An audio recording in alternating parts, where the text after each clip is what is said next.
Right, let's move on to part 4 of the shock build, and I believe this will be the final part of the shock build, aside from putting them on the kit. Something to note is right here where the shaft goes in, the washers, the shims, the O-rings haven't had a chance to really swell much. So you can get a little air in there, and if you look closely, not sure if you'll be able to see it, there is some movement in there. So there's quite a bit of gap for that O-ring to swell. So when you first build these, it's not uncommon to get a little air. You don't want to be alarmed. It may take a good race day or two to really get a good seal on them. And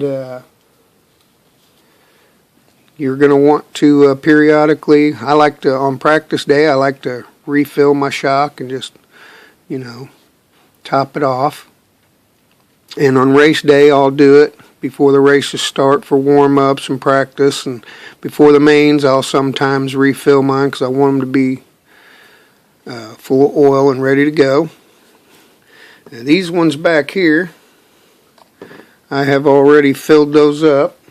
I'm using a low-C oil, 35 weight in the front, and I'm using a 25 weight in the rear. One of the nice things about the low-C oil, I think it's a little thinner, but the bubbles rise pretty quick on it, and it's colorful. So if you ever find yourself in a situation where you're like, okay, what oil did I have in there? You can a lot of times go by the color of it. Something to keep an eye on when you're selecting oils and pistons and stuff is the movement, the play inside there. Some guys are using a low-C piston. I guess it has a little less movement in there. So you've got your hole for dampening, but you've also got you're going to lose a little bit of oil around the edges too when you compress, so that's something to think about, how much slop you got in there. And see if you can get a better look at that. Right around these edges here where it goes in. And Team Associated's come out with some new tapered ones. I haven't got to try those yet, but from my experience with the tapered pistons, you're going to want them. They are good. They really help on the rebound. You still get good pack, but the rebound's faster. So let's go ahead and put a little oil in here. I like to fill mine up about halfway. And then I will tilt the shock. Hopefully you can kind of see some of that in there. See if I can get some light on the subject. It's hard to see, I guess. At least I can't see it very good. But then I like to look down in there and let some of the oil soak down in underneath the piston. And by tilting it, all that air kind of rises to the top. You might see some bubbles come out. And a good thing to do is fill it up about halfway and then just set it in your shock holder or however you're holding them, and just let that oil gravitate into the underneath side of the piston. But after you've let it sit for 5 or 6 minutes or so, then you're just going to want to plunge your shock shaft up real slow. And you're going to keep it at an angle. And what that does is it allows all that air to kind of rise up to one end. And then your hole of your piston is going to be up here at the top. And let some of that out. And then when you pull the shaft back down, you keep it at an angle. And you're going to let some of that air out. If you do it slow enough, you're going to see that little air bubbles coming out. And then you just do that real slow until you get it compressed all the way back down in there. And when you're doing this at home, it's the best time to do this because you don't have to get in a hurry. And this is something you want to try to take as much possible time as you can. And that one's pretty good, and I'm just going to plunge a little bit. I'm seeing a little bit of foam down in the bottom, but that's okay. And I got very few air bubbles. trying to rise to the top. So I'm going to go ahead and add a little bit of oil to it. And then I'm just going to do this a little bit, not too hard, because being this isn't swollen yet and there's a little bit of movement in there and there's a little bit of gap and those O-rings haven't swollen, I can actually force air in there if I pull this too fast or tweak it one way to the other. That's why it's important to get your shock plane as straight as you can on your suspension, so you're not putting too much unnecessary force at an angle on your shaft. And this here is the front. I went with a 35 weight. This one's had time to sit, and there's no air bubbles in it. I can plunge it. It's doing pretty good.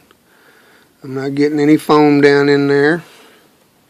Now, some guys will take and put a little bit of oil in their cap, and that's fine too. Just put a screw in there, and that'll hold a little oil in there, but I'm not going to do that. I don't mess with it, because I know the break-in period of this is going to get me some air in there anyway.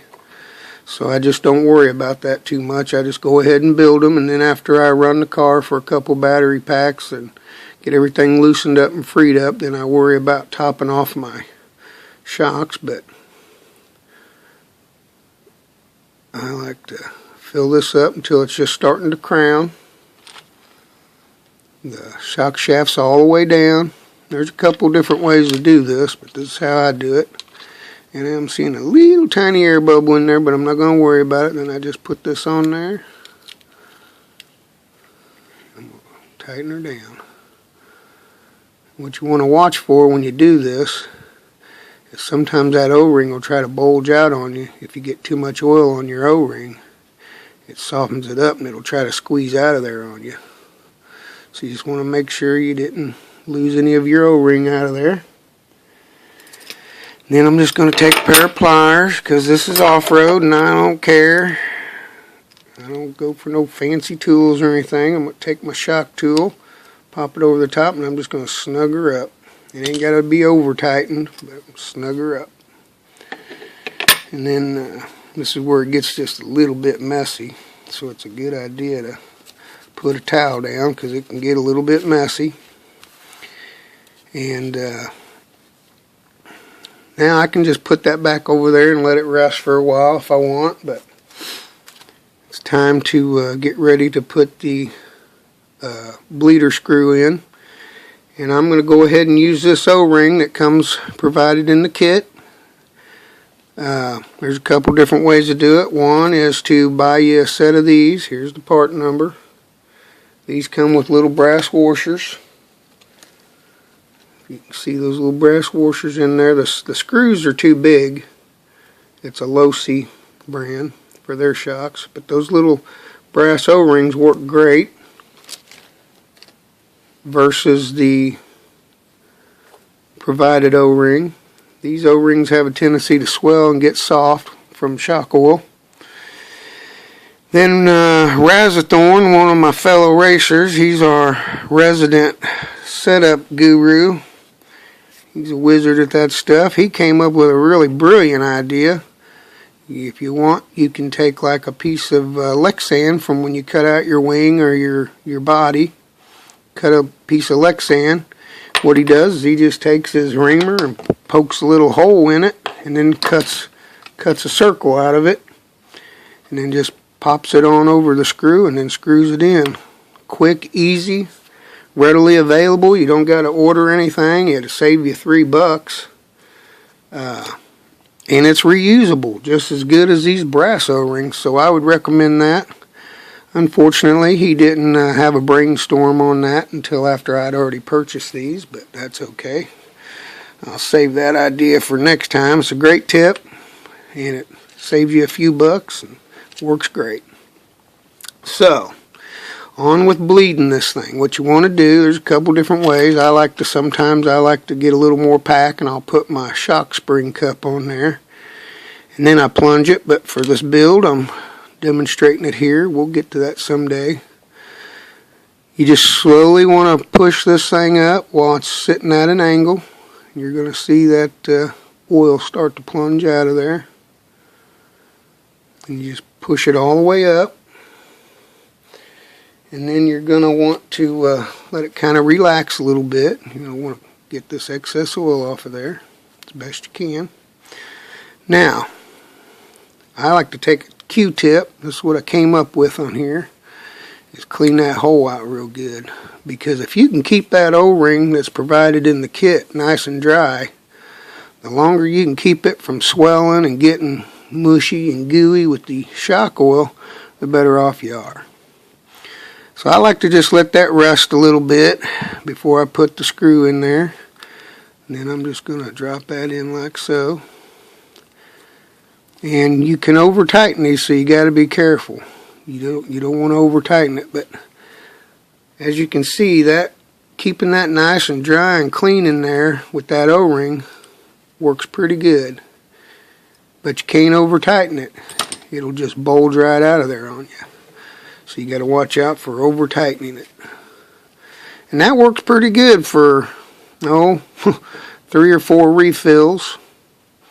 And I'll run my kit about, I'd say about every other week. I like to just take the old oil out and put in fresh oil. In this build here, I'm a little low on shock oil, so I've got to play it safe.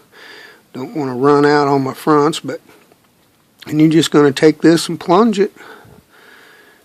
And you might get a little air because you've got a little bit of play down in there.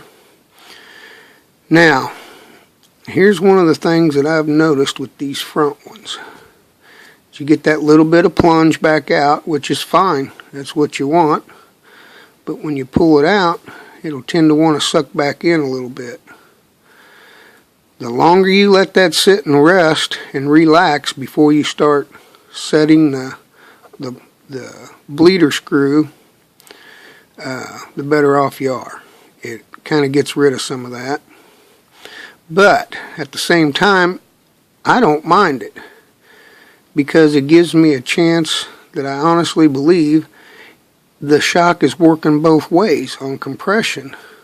So I kind of like that rebound. When I did on-road racing, I actually liked it and left it that way and let it sit that way. We used to do them upside down though. You can actually do these upside down too if you want. But we'd let that air get out of there and we'd pump it up and we'd get that thing to where it would rebound about 50%, but then when you pulled it out, it would rebound, it would compress back in about 50%. So we're just going to pump that up real good. It's pretty dead on the top. That ain't bad. You're going to get good pack that way. Pump it up and pull it out and see how much it goes back in. Didn't go back in too bad. That's what you want.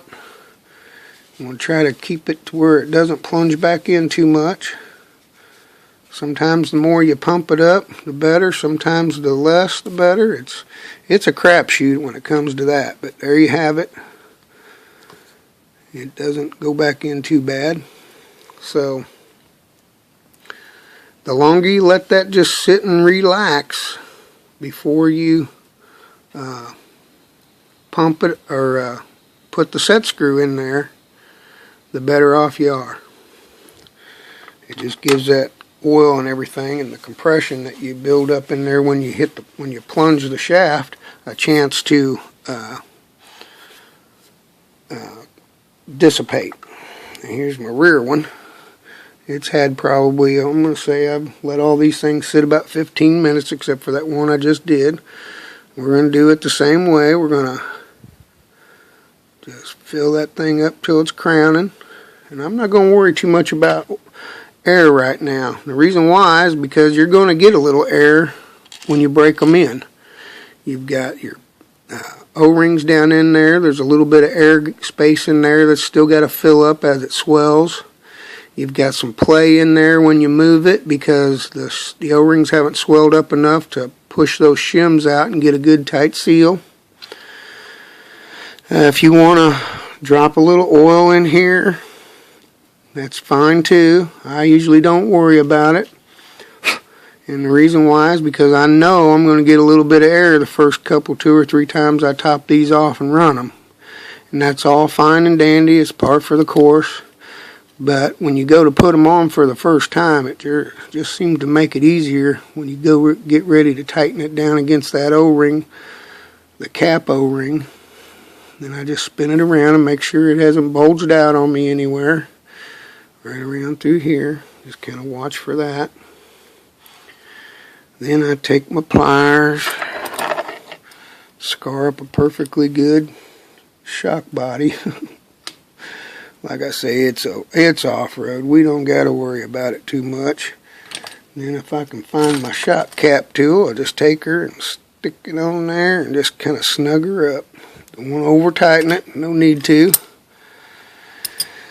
Now, I'm going to let this kind of set in an angle and let all that oil and air kind of dissipate up to this corner, so when I plunge it out, it's ready to go. Meanwhile, I'm going to go ahead and get this set screw ready to rock and roll.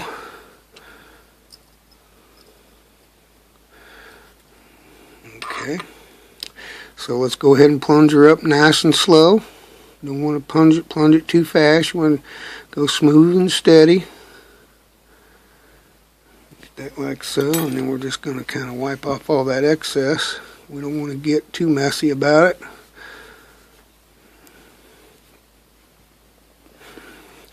And we'll just let that sit for a little bit, and as we let it sit, we're going to clean that little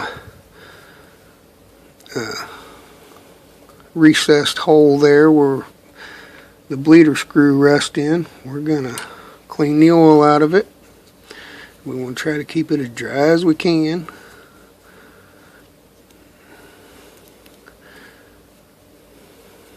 And this will get you through for a while until you know, get some brass O-rings or make you some homemade ones out of Lexan. I really like that Lexan idea. That was a great idea. As many posts as I've read over these leaky bleeder screws and these O-rings getting soft and bulging out on you and stuff, I tell you, that was a brilliant idea. So at any rate, we're just going to put the set screw in there. We're not going to want to over tighten it. We just want to kind of snug it up like so. And there you have it, another seal. And it's not bulging out. Sometimes you'll get one side to bulge out one way or another. And it looks cool. It's red, you know, it looks cool sticking up there like that. Looks cooler than the brass ones and the Lexan ones, but these will not last. Once they start getting all wet and everything with oil, they just go bad on you. Kind of let it sit there for a second or two, and then you're just going to want to pump it up. Get a little bit of rebound there. That's what you want, just a little tiny bit of rebound. Pump it up. We're going to pull it back.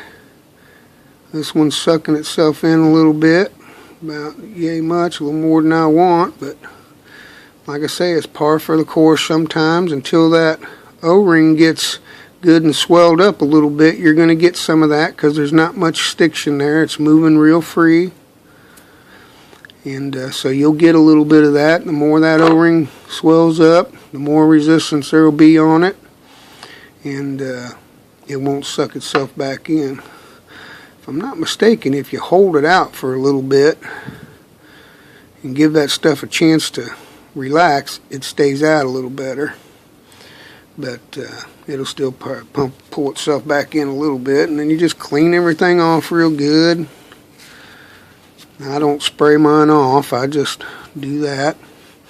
And we'll go ahead and put a spring on this one, and I'm going with the green part number there, 12mm spring.